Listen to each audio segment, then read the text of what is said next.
The Minister's Black Veil by Nathaniel Hawthorne. The sexton stood in the porch of Milford Meeting-house, pulling busily at the bell-rope. The old people of the village came stooping along the street. Children with bright faces tripped merrily beside their parents, or mimicked a graver gait, in the conscious dignity of their Sunday clothes. Spruce bachelors looked sidelong at the pretty maidens, and fancied that the Sabbath sunshine made them prettier than on weekdays. When the throng had mostly streamed into the porch, the sexton began to toll the bell, keeping his eye on the Reverend Mr. Hooper's door. The first glimpse of the clergyman's figure was a signal for the bell to cease its summons. "But what has good Parson Hooper got upon his face?" cried the sexton in astonishment. All within hearing immediately turned about, and beheld the semblance of Mr. Hooper, pacing slowly his meditative way towards the meeting-house. With one accord they started, expressing more wonder than if some strange minister were coming to dust the cushions of Mr. Hooper's pulpit.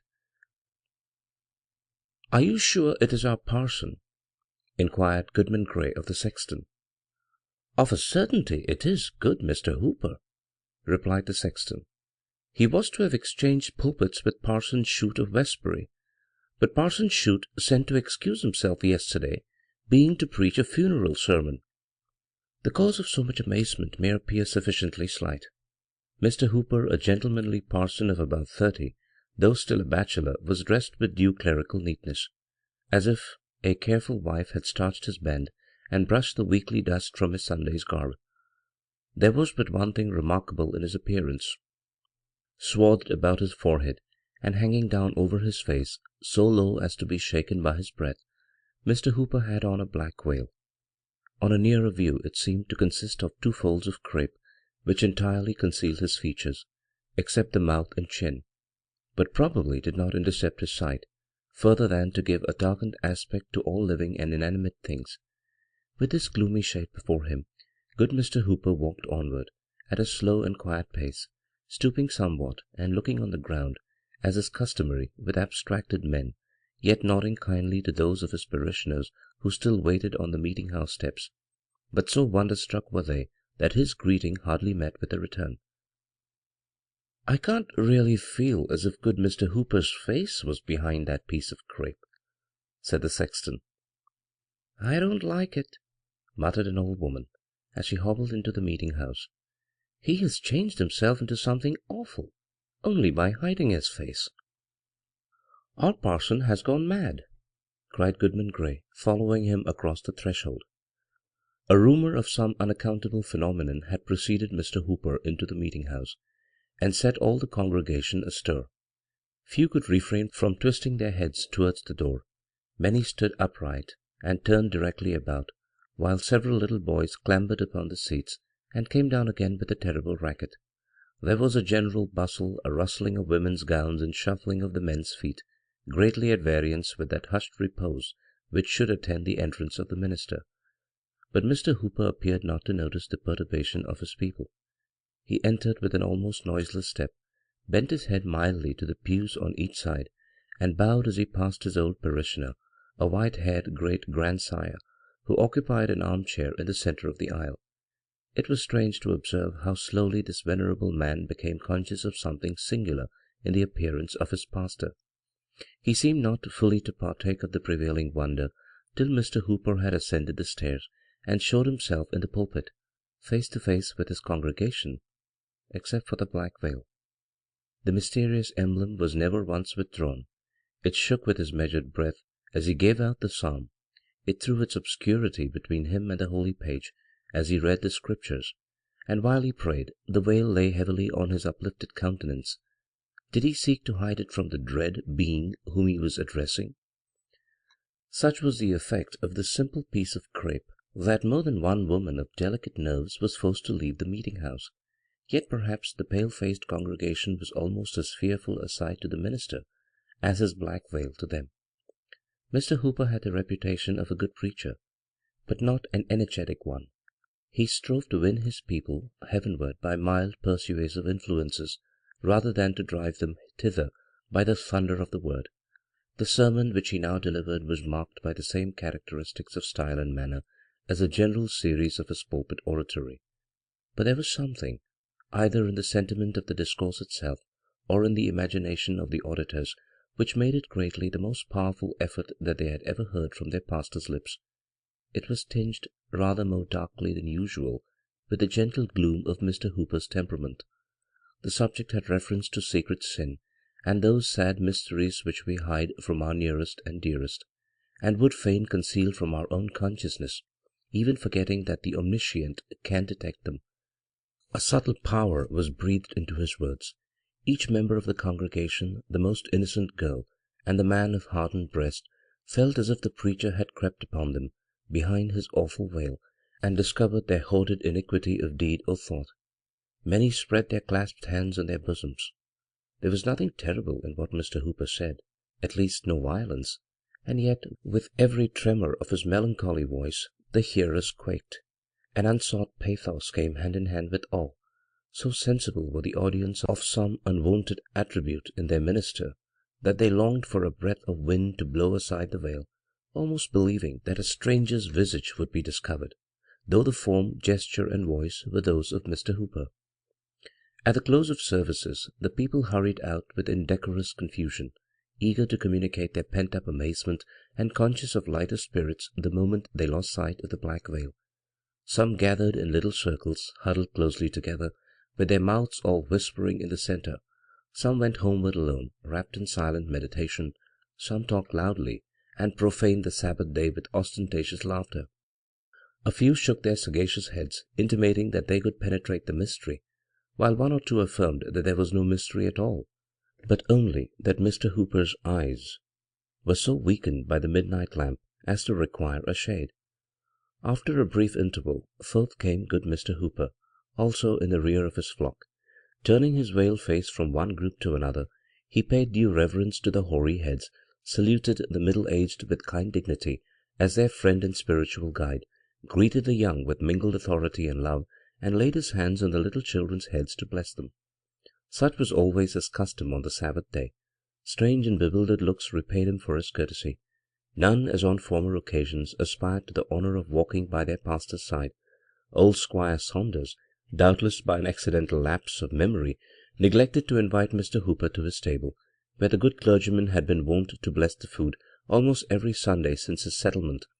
He returned, therefore, to the parsonage, and at the moment of closing the door was observed to look back upon the people, all of whom had their eyes fixed upon the minister. A sad smile gleamed faintly from beneath the black veil, and flickered about his mouth, glimmering as he disappeared. "How strange," said a lady, "that a simple black veil, such as any woman might wear on her bonnet, should become such a terrible thing on Mr. Hooper's face." "Something must surely be amiss with Mr. Hooper's intellects," observed her husband, the physician of the village. "But the strangest part of the affair is the effect of this vagary even on a sober-minded man like myself. The black veil, though it covers only our pastor's face, throws its influence over his whole person, and makes him ghost-like from head to foot. Do you not feel it so?" "Truly do I," replied the lady, "and I would not be alone with him for the world. I wonder he is not afraid to be alone with himself." "Men sometimes are so," said her husband. The afternoon service was attended with similar circumstances. At its conclusion the bell tolled for the funeral of a young lady. The relatives and friends were assembled in the house, and the more distant acquaintances stood about the door, speaking of the good qualities of the deceased, when their talk was interrupted by the appearance of Mr. Hooper, still covered with his black veil. It was now an appropriate emblem. The clergyman stepped into the room where the corpse was laid, and bent over the coffin to take a last farewell of his deceased parishioner. As he stooped, the veil hung straight down from his forehead, so that, if her eyelids had not been closed forever, the dead maiden might have seen his face. Could Mr. Hooper be fearful of her glance that he so hastily caught back the black veil? A person who watched the interview between the dead and living scrupled not to affirm that, at the instant when the clergyman's features were disclosed, the corpse had slightly shuddered, rustling the shroud and muslin cap, though the countenance retained the composure of death. A superstitious old woman was the only witness of this prodigy. From the coffin Mr. Hooper passed into the chamber of the mourners, and thence to the head of the staircase, to make the funeral prayer. It was a tender and heart-dissolving prayer, full of sorrow, yet so imbued with celestial hope that the music of a heavenly harp, swept by the fingers of the dead, seemed faintly to be heard among the saddest accents of the minister.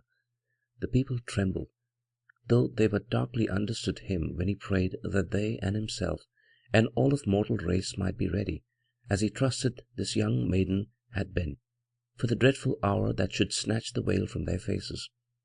The bearers went heavily forth, and the mourners followed, saddening all the street, with the dead before them, and Mr. Hooper in his black veil behind. "Why do you look back?" said one in the procession to his partner.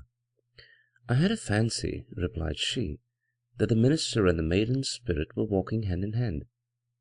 "And so had I at the same moment," said the other. That night the handsomest couple in Milford village were to be joined in wedlock. Though reckoned a melancholy man, Mr. Hooper had a placid cheerfulness for such occasions, which often excited a sympathetic smile where livelier merriment would have been thrown away. There was no quality of his disposition which made him more beloved than this. The company at the wedding awaited his arrival with impatience, trusting that the strange awe which had gathered over him throughout the day would now be dispelled. But such was not the result. When Mr. Hooper came, the first thing that their eyes rested was on the same horrible black veil, which had added deeper gloom to the funeral and could portend nothing but evil to the wedding. Such was its immediate effect on the guests that a cloud seemed to have rolled duskily from beneath the black crape and dimmed the light of the candles. The bridal pair stood up before the minister, but the bride's cold fingers quivered in the tremulous hand of the bridegroom, and her death-like paleness caused a whisper that the maiden who had been buried a few hours before was come from her grave to be married. If ever another wedding was so dismal, it was that famous one where they tolled the wedding knell. After performing the ceremony, Mr. Hooper raised a glass of wine to his lips to the new-married couple in a strain of mild pleasantry that ought to have brightened the features of the guests like a cheerful gleam from the hearth. At that instant, catching a glimpse of his figure in the looking-glass, the black veil involved his own spirit in the horror with which it overwhelmed all others. His frame shuddered, his lips grew white, he spilt the untasted wine upon the carpet, and rushed forth into the darkness. For the earth, too, had on her black veil. The next day, the whole village of Milford talked of little else than Parson Hooper's black veil. That and the mystery concealed behind it supplied a topic for discussion between acquaintances meeting in the street, and good women gossiping at their open windows. It was the first item of news that the tavern-keeper told to his guests. The children babbled of it on their way to school. One imitative little imp covered his face with an old black handkerchief, thereby so affrighting his playmates that the panic seized himself, and he well-nigh lost his wits by his own vagary. It was remarkable that of all the busybodies and impertinent people in the parish, not one ventured to put the plain question to Mr. Hooper. Wherefore he did his thing. Hitherto, whenever there appeared the slightest call for such interference, he had never lacked advisers, nor shown himself averse to be guided by their judgment. If he erred at all, it was by so painful a degree of self-distrust that even the mildest censure would lead him to consider an indifferent action as a crime. Yet, though so well acquainted with this amiable weakness, no individual among his parishioners chose to make the black veil a subject of friendly remonstrance. There was a feeling of dread, neither plainly confessed nor carefully concealed, which caused each to shift the responsibility upon another, till at length it was found expedient to send a deputation of the church in order to deal with Mr. Hooper about the mystery, before it should grow into a scandal. Never did an embassy so ill discharge its duties. The minister received them with friendly courtesy, but became silent after they were seated, leaving to his visitors the whole burden of introducing their important business. The topic, it might be supposed, was obvious enough. There was the black veil swathed round Mr. Hooper's forehead, and concealing every feature above his placid mouth, on which at times they could perceive the glimmering of a melancholy smile. But that piece of crape, to their imagination, seemed to hang down before his heart, the symbol of a fearful secret between him and them. Were the veil but cast aside, they might speak freely of it, but not till then. Thus they sat a considerable time, speechless, confused, and shrinking uneasily from Mr. Hooper's eye, which they felt to be fixed upon them with an invisible glance. Finally the deputies returned abashed to their constituents, pronouncing the matter too weighty to be handled, except by a council of the churches, if, indeed, it might not require a general synod. But there was one person in the village unappalled by the awe with which the black veil had impressed all beside herself. When the deputies returned without an explanation, or even venturing to demand one, she, with the calm energy of her character, determined to chase away the strange cloud that appeared to be settling around Mr. Hooper, every moment more darkly than before. As his spiteful wife, it should be her privilege to know what the black veil concealed. At the minister's first visit, therefore, she entered upon the subject with a direct simplicity which made the task easier both for him and her. After he had seated himself, she fixed her eyes steadfastly upon the veil, but could discern nothing of the dreadful gloom that had so overawed the multitude. It was but a double fold of crape, hanging down from his forehead to his mouth, and slightly stirring with his breath. "No," she said aloud and smiling, "there is nothing terrible in this piece of crape, except that it hides a face which I am always glad to look upon.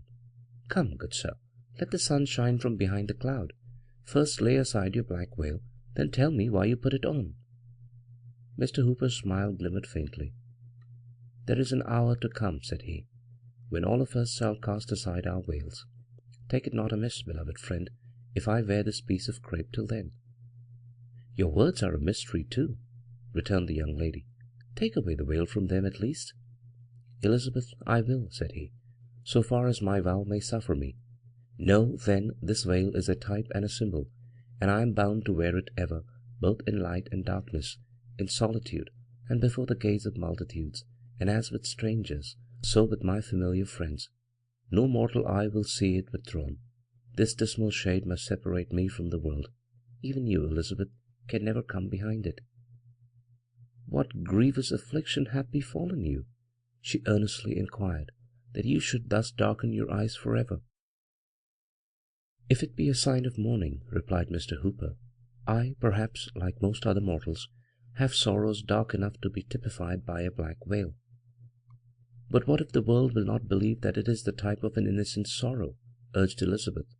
"Beloved and respected as you are, there may be whispers that you hide your face under the consciousness of secret sin. For the sake of your holy office, do away this scandal." The color rose into her cheeks as she intimated the nature of the rumors that were already abroad in the village. But Mr. Hooper's mildness did not forsake him. He even smiled again, that same sad smile, which always appeared like a faint glimmering of light proceeding from the obscurity beneath the veil. "If I hide my face for sorrow, there is cause enough," he merely replied, "and if I cover it for secret sin, what mortal might not do the same?" And with this gentle but unconquerable obstinacy did he resist all her entreaties. At length Elizabeth sat silent. For a few moments she appeared lost in thought, considering, probably, what new methods might be tried to withdraw her lover from so dark a fantasy, which, if it had no other meaning, was perhaps a symptom of mental disease. Though of a firmer character than his own, the tears rolled down her cheeks. But in an instant, as it were, a new feeling took the place of sorrow. Her eyes were fixed insensibly on the black veil, and when, like a sudden twilight in the air, its terrors fell around her, she arose and stood trembling before him. "And do you feel it, then, at last?" said he mournfully. She made no reply, but covered her eyes with her hand and turned to leave the room. He rushed forward and caught her arm. "Have patience with me, Elizabeth," cried he, passionately. "Do not desert me, though this veil must be between us here on earth. Be mine, and hereafter there shall be no veil over my face, no darkness between our souls. It is but a mortal veil. It is not for eternity. Oh, you know not how lonely I am, and how frightened to be alone behind my black veil. Do not leave me in this miserable obscurity forever. Lift the veil but once and look me in the face," said she. "Never. It cannot be," replied Mr. Hooper. "Then farewell," said Elizabeth. She withdrew her arm from his grasp and slowly departed, pausing at the door to give one long shuddering gaze that seemed almost to penetrate the mystery of the black veil. But, even amid his grief, Mr. Hooper smiled to think that only a material emblem had separated him from happiness, though the horrors which it shadowed forth must be drawn darkly between the fondest of lovers. From that time no attempts were made to remove Mr. Hooper's black veil, or by a direct appeal to discover the secret which it was supposed to hide. By persons who claimed a superiority to popular prejudice, it was reckoned merely an eccentric whim, such as often mingles with the sober actions of men otherwise rational, and tinges them all with its own semblance of insanity. But with the multitude was irreparably a bugbear. He could not walk the street with any peace of mind, so conscious was he that the gentle and timid would turn aside to avoid him, and that others would make it a point of hardihood to throw themselves in his way. The impertinence of the latter class compelled him to give up his customary walk at sunset to the burial ground, for when he leaned pensively over the gate, there would always be faces behind the gravestones, peeping at his black veil. A fable went the rounds that the stare of the dead people drove him thence.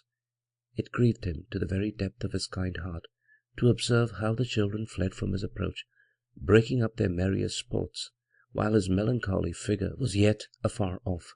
Their instinctive dread caused him to feel more strongly than aught else that a preternatural horror was interwoven with the threads of the black crape.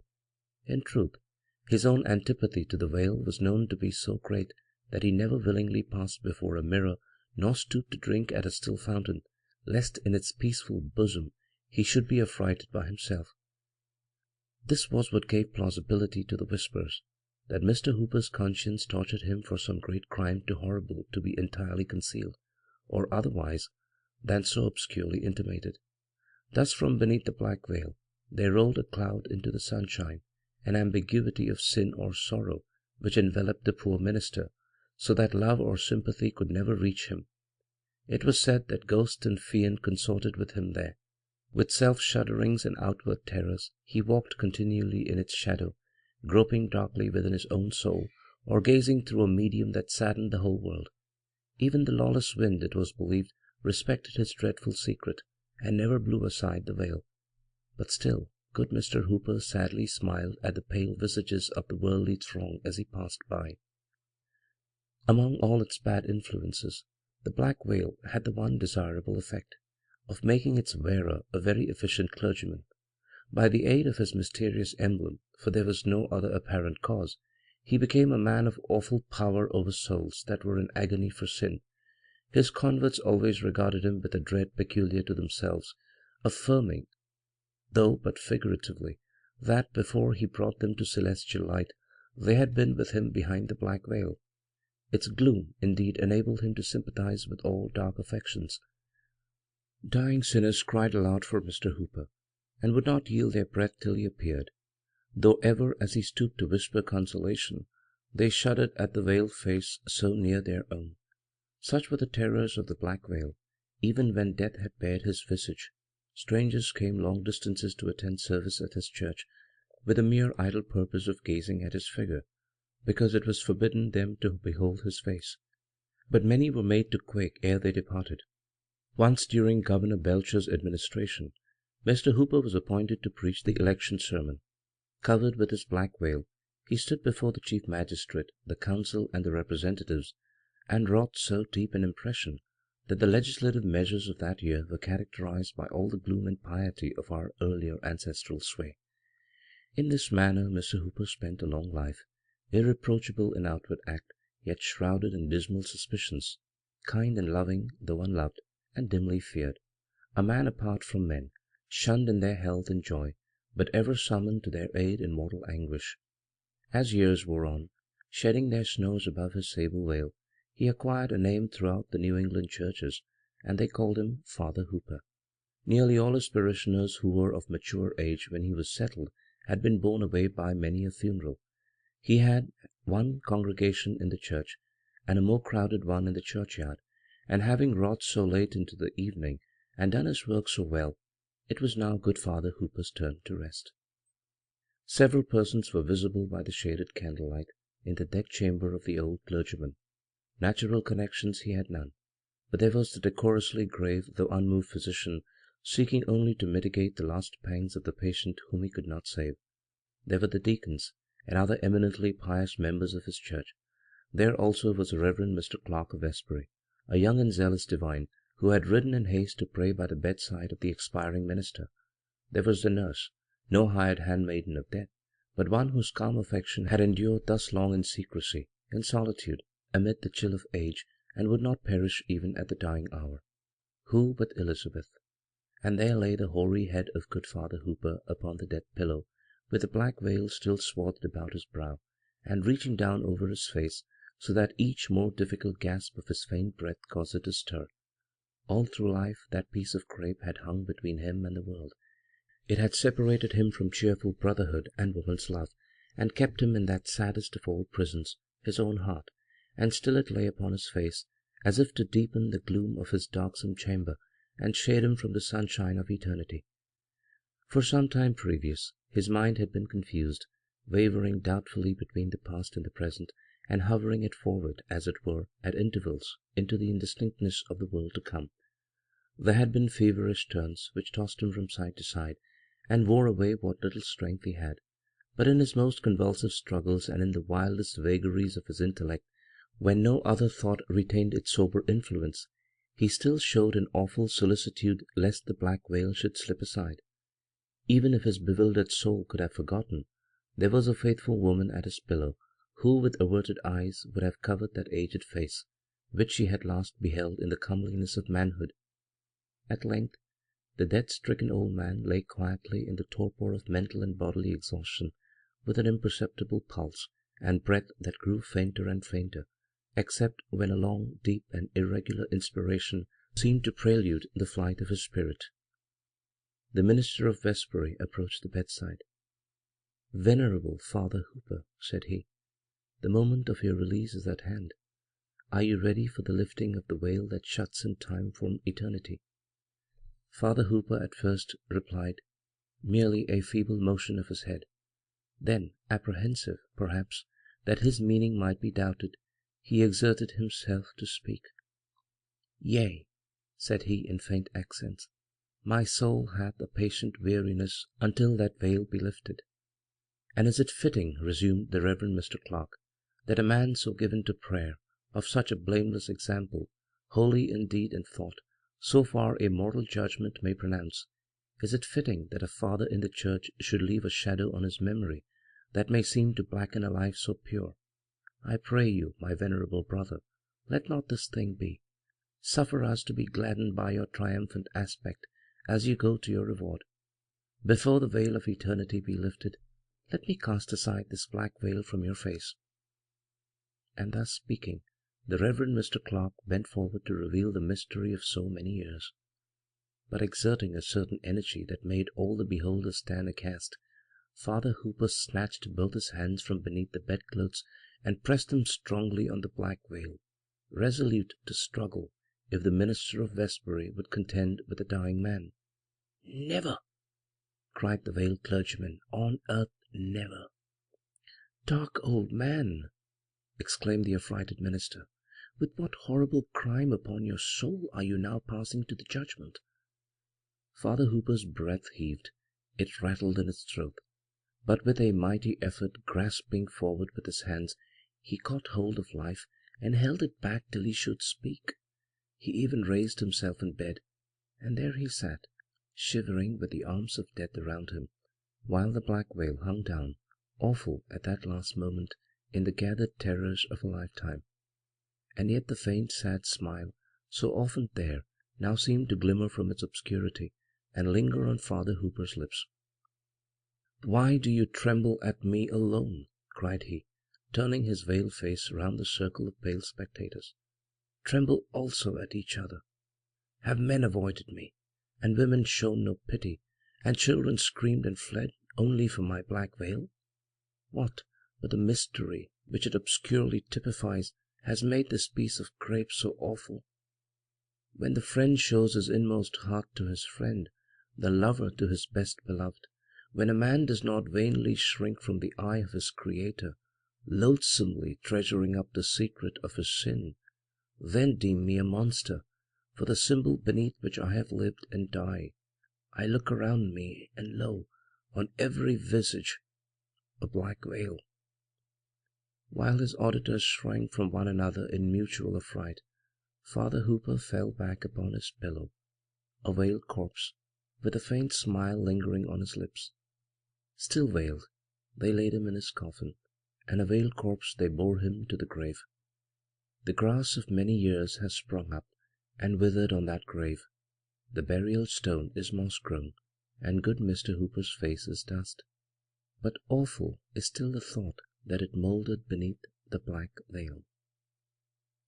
End of The Minister's Black Veil by Nathaniel Hawthorne.